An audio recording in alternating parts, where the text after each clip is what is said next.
Hi everyone, welcome to my channel. I am Dr. Whitney Kosters, Professor of English, and I've been teaching composition courses for the last 2 decades. And in that time frame, I have spoken to thousands of students and colleagues about the most common writing challenges that they face in academic and even in creative writing. So I've collected for you the most frequently cited problems that college writers face, and I'm here to offer you some tips and solutions for how you can overcome them. If you are interested in videos that will help you become a stronger writer or a better student in literature classes, then please hit the subscribe button to this channel because it's what we do here. This is video 2 in a 3-part series lecture on writing. And in my last video, which I'll link in the description box below, I talked about writing as a psychological endeavor. So this video will focus on personal activities that you can do to help you get in the right state of mind to either start or continue writing. But if you're interested in specific writing activities, then check out my video on that very subject, which I will also link in the description box. Now, while I'm going to offer up a lot of tips in this video, it's up to you to determine what sort of activities will work for your personality and circumstances. The one thing that applies to all of us, though, is that you actually just have to do them. Many people tend to disregard the emotional or mental state that one needs to be in to be an effective writer. I think most students just want to get it done, and so they jump right into it. However, I'm here to tell you that if you take 5 to 10 minutes to get into the right zone, you'll make this writing thing so much easier on yourself. The very first thing you need to do to begin writing is to know and create your ideal working conditions and environment. These are going to be different for all of us, and only you know exactly what you need to feel energized, motivated, and ready to start tackling that writing project.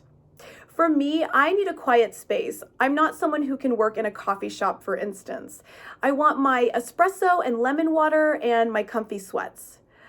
Now, don't just know what you like, also know and recognize your neuroses because we've all got them. For instance, I know that if my space isn't clean, I'll just obsess over wanting to clean it, and then I won't be productive. So get rid of or take care of the things that bother you and carefully think about what it is you need in your ideal space and set it up before sitting down to write, because it's incredibly unproductive and distracting to interrupt your work once you've gotten started. Now, don't forget about your mental and emotional conditions as well. I think this is something that people really tend to neglect, and yet it is so crucial to productivity and success. With all of our gadgets and the expectations to always be available, we are overworked and busy multitaskers with incredibly short attention spans. And these circumstances are not ideal for getting into the groove of a task like writing. Writing is a mentally taxing endeavor that requires 100% of your focus. And while it can be produced quickly and thoughtlessly, it really never should be.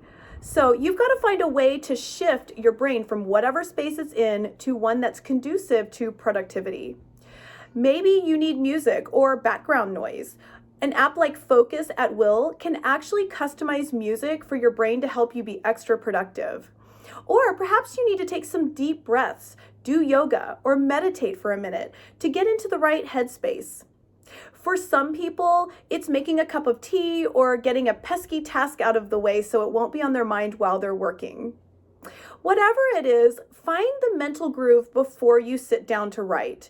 Once you start writing, you want to get in that zone and stay there until it's time to be done. Do you ever find yourself cleaning out that random shelf in the garage when you should be working on your essay?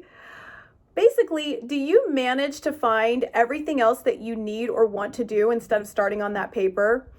Oftentimes, we procrastinate because we're overwhelmed by the thought of sitting down for a long period of time and tackling a big project. If that's you, then write down the assignment's due date in your calendar and then start portioning out the days, figuring out what you need to do in that time frame in order to finish the assignment without totally stressing out. If you need help doing this, there are apps that can help you, like Things 3, which can actually organize your to-do list and keep you on track. For each day, set small, easily attainable, but useful and productive goals. This way, your project won't seem so daunting, and so you'll be less likely to procrastinate. Instead of thinking, oh, I've got to write that whole essay or, that next chapter, set a smaller goal of today I'll dedicate just 25 minutes to writing a solid thesis statement or doing some research on my topic. Then the next day can be something like, today I will write the introduction and the first body paragraph of the essay. You can even set a timer so that you know that you really only have to work a certain finite amount of time. This will give you more motivation to work on the project because we feel positive when we achieve what we set out to do. And when you tackle projects in stages, you're giving it and yourself the time you need to produce a well thought out and detailed product. The hardest thing as a procrastinator is just getting started, and we have a variety of reasons why that is. Most of the time, writers just don't know how to start. They feel they don't have the right information or material to get started, or they don't know enough about the subject. If you ever feel that way, check out my video on the real writing tips that you can use to help get started. We live in a world of distractions, in pretty unprecedented ways. Open up your Facebook account and just watch the reels and the pop-ups and advertisements and links roll in, all of which can lead you down to multiple rabbit holes. And just think about the millions of things you can do on your phone alone. So sheer willpower to avoid those distractions is probably not going to cut it in the long run. The best way to avoid distraction is to admit to yourself that you have them, to admit what actually distracts you, and to remove yourself from them. This may seem like a very little thing, but it will save you loads of time. This is part of creating that ideal working environment so that you can avoid frustration and save time and work more efficiently. If you have a tendency to be distracted by TV, then turn it off or go to a room where there isn't one. If your roommates barge in all the time, then talk to them or go to the public or university library. Now, what about that biggest distraction? The phone and the computer. Yeah, phones can be especially tricky to abandon when you're writing because writing involves research, looking stuff up, fact-checking. While people in the past would do this kind of stuff in books specific to their topic, we now do all of this almost exclusively on our computers and phones. And that promise of, I'm just going to check this 20-second TikTok video can turn into a 45-minute time sucker. And the notifications, the dings and the vibrations and the messages and pop-ups. Yeah, so if this is you, take off your watch and give your phone to a family member or put it in an entirely different part of the house.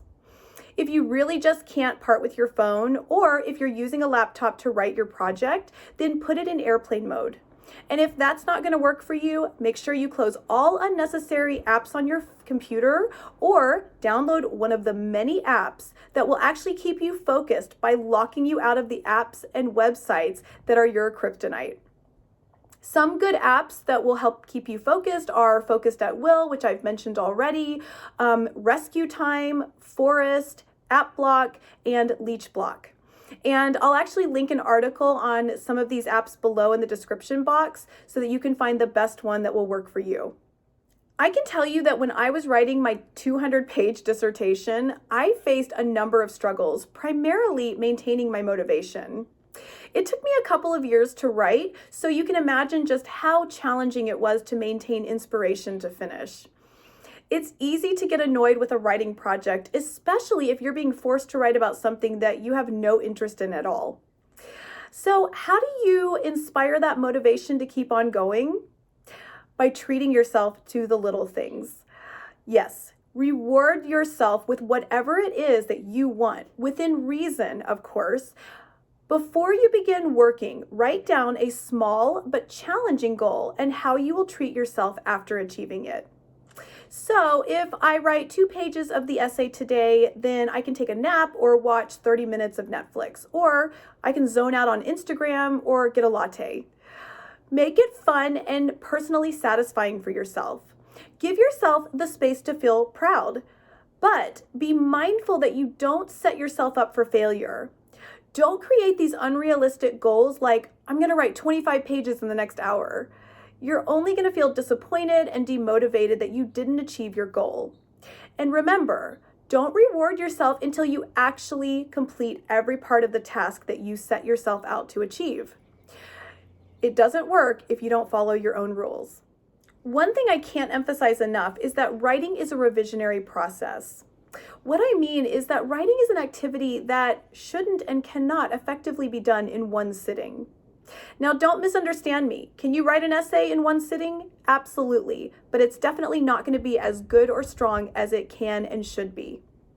Writing is something that you don't just do in front of the computer or with a pen in hand. The process of writing includes all of the brainstorming, thinking, rearranging, revising, deleting, and editing, because it's nothing more than a work in progress. And all this can get cumbersome, overwhelming, and frustrating at times. In the same way that you develop healthy habits toward your diet, for instance, take care not to put undue stress on yourself during the writing process. It's very important to take breaks from writing and to know when to walk away from it. Sometimes we're too close to the project at hand or overwhelmed by it. When you're in the wrong state of mind, don't insist on pushing through. You'll end up wasting time because your brain isn't going to be as productive under these stressful circumstances.